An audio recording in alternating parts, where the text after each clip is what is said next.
A Stellenbosch University student, Alexandra Lutz, is bridging the learning divide, and it's through her online platform called Milani Education.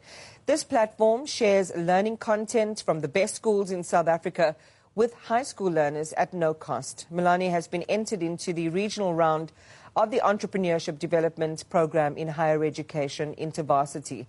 Milani Education CEO Alexandra Lutz is joining me now to talk more about this initiative. Alexandra, good morning, and I guess a good way to start is to say congratulations and well done for how beautifully this has all evolved. Take our viewers back to when you actually started this project as a high school student. What prompted it?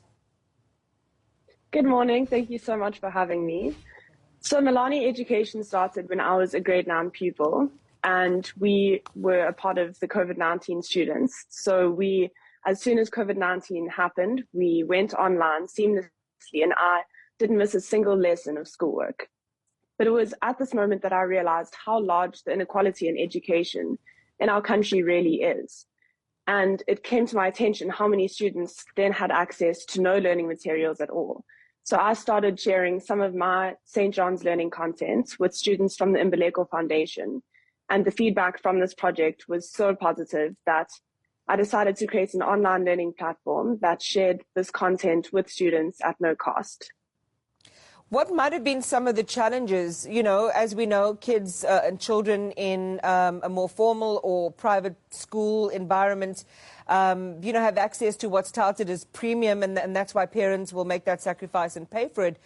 Were there issues around sharing, that content for free? So, yes, initially I thought that might be quite a challenge, seeing as obviously we pay large school fees to go to these private schools. But really, schools are sharing such a small percentage of their resources to be on Milani Education. And it really gives students a chance to sit in the digital classroom of some of the best teachers in the country. And a lot of these materials were pre-existing. So for teachers to share it with students was at no cost or extra work to the teachers and schools, and it's a part of their outreach initiatives at the end of the day. So it was amazing to see how dedicated the educators were and how eager they were to really make a difference in our country and share their learning resources. I mean, there's no doubt that there's a moral issue here, and you put it well at the beginning, talking about dealing with education inequality. It's stark. It's all across the country, and so many families could benefit from an initiative like this. I know that there have been some recent developments. You partnered with another project in Stellenbosch, and we'll talk about it in just a moment, for how you can provide access to the farming communities there. But I want to understand more how it actually works, how you aggregate or collate the syllabus and the materials that you then share via the online platform, and that collaboration and partnership with the actual teachers in this program. I'm given to understand that some of it's on a voluntary basis, but how do you also involve teachers at the schools where these learners are that you want to reach? Yeah, so we've approached a lot of schools around South Africa and asked teachers for the donation of their learning materials. So we gather all of the learning materials that teachers donate to Milani, and we have subject specialists for every subject that go through all of this content and screen it and moderate it into the CAPS curriculum to ensure that all of the content on Milani is relevant to students and it's easy for students to navigate on our platform. Then content is made freely available to students, and we've started partnering with a few local schools such as Kabazela, which is near City Hill Embo in KwaZulu-Natal, which is where I'm from.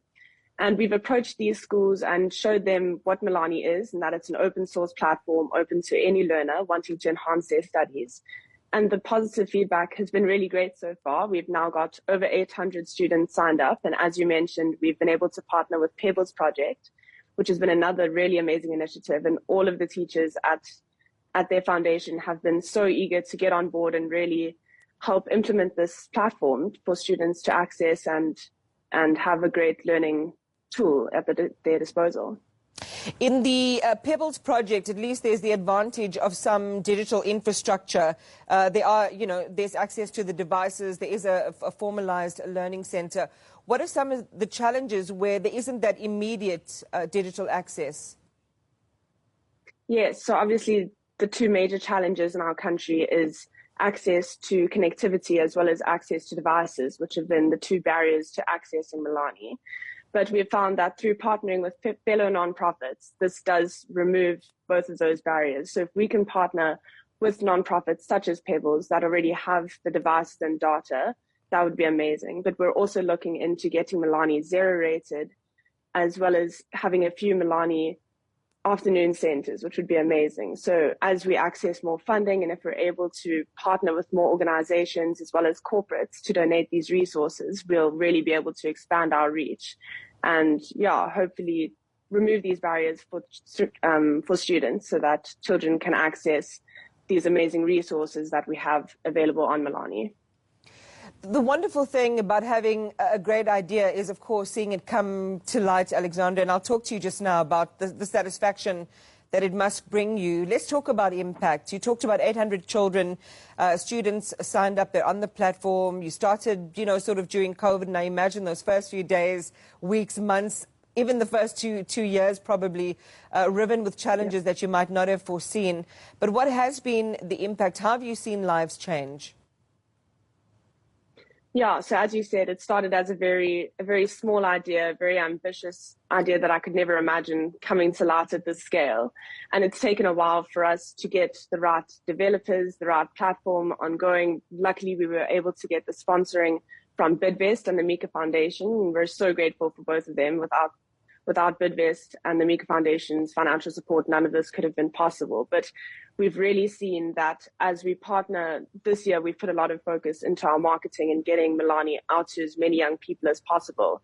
And pretty much it's the first time that we've been able to see our platform really help students. And we've seen students sitting at the laptops and sitting in the classrooms of these amazing teachers, which they've never had the experience of having this level of online learning and such enthusiastic, really wonderful, different teaching types that they've never been able to have access to. So it's been amazing to see students and how enthusiastic they are to get onto the site and go through the learning materials. Even from the first few days, the first students I worked with in grade 9, their feedback was amazing. They'd never had lessons of that sort and never had access to any online learning. So it's been such a cool experience, and it's rewarding to see it finally come to life after all of these years.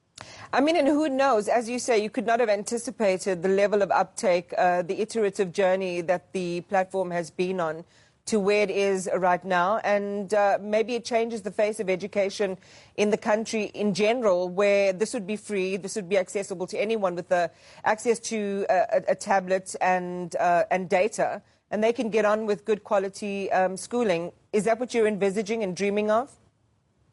100%, yeah. I've always said we want to become the Google of education. I've had high hopes for Milani, and it started in one little bedroom with a Zoom call, and it's already gone, countrywide. And here we are on the news talking about it today. It's been an amazing journey so far. And honestly, if we could get if we can get financial backing and really grow our traction and our partners with both schools to donate more content as well as other nonprofits so that we can access resources to devices and Wi-Fi. There are no limits to what we can do at Milani. Yeah, we're really looking forward to expanding our subjects and our reach and really helping as many students as we can. Yeah, I'm glad we could fulfill that wish of, hey, Mom, hey, Dad, I'm on the news. At least we got that done today. I want to talk more about, if you want to do it, go ahead. Hi, Mom. Hi, Dad.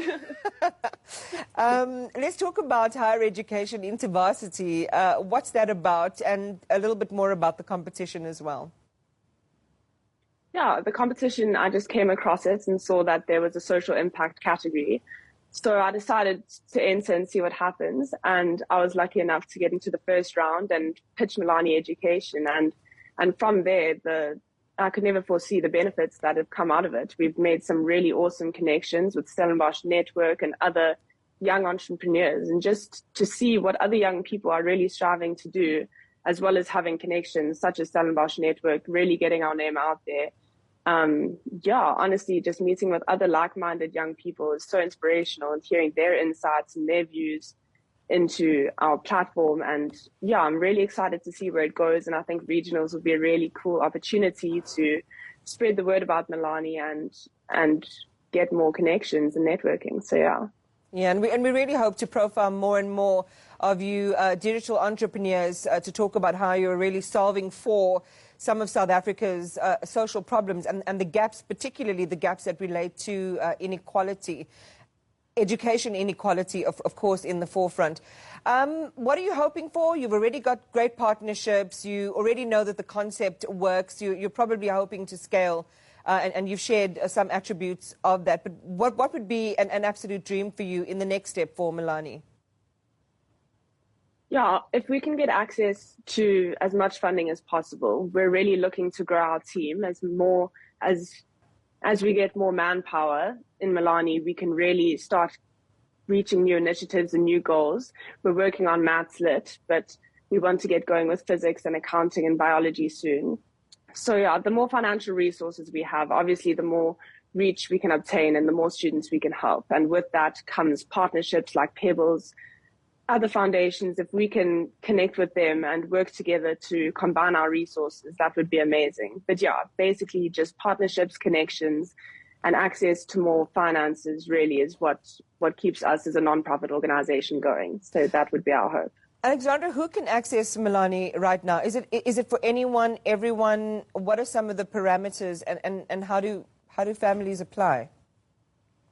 Yeah, so there's no boundaries at all. Anybody that wants to learn from grade 8 to 12 learning resources can go onto www.milanieducation.com and you can sign yourself up as a student, and you have access to maths from grade 8 to 12, English home language, and English first additional language for grade 11 and 12.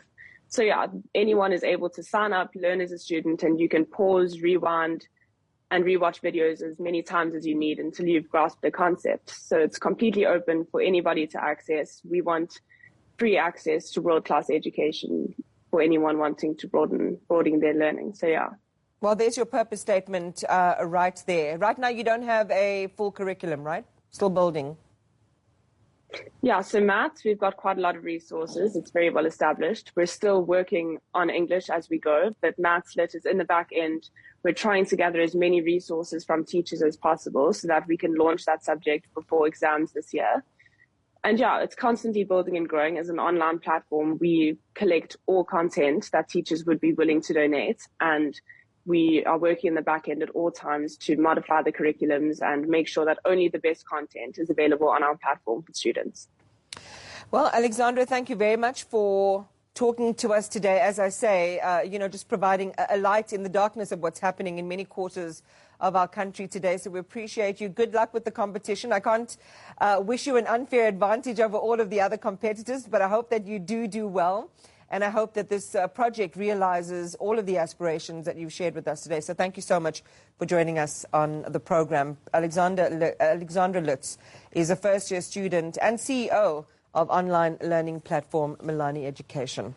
Staying with the theme of education, the Basic Education Minister, Sibiwe Kwagube, says her department will ensure that the law takes its course and that justice is served for the families of the victims of the Mpumalanga scholar transport crash.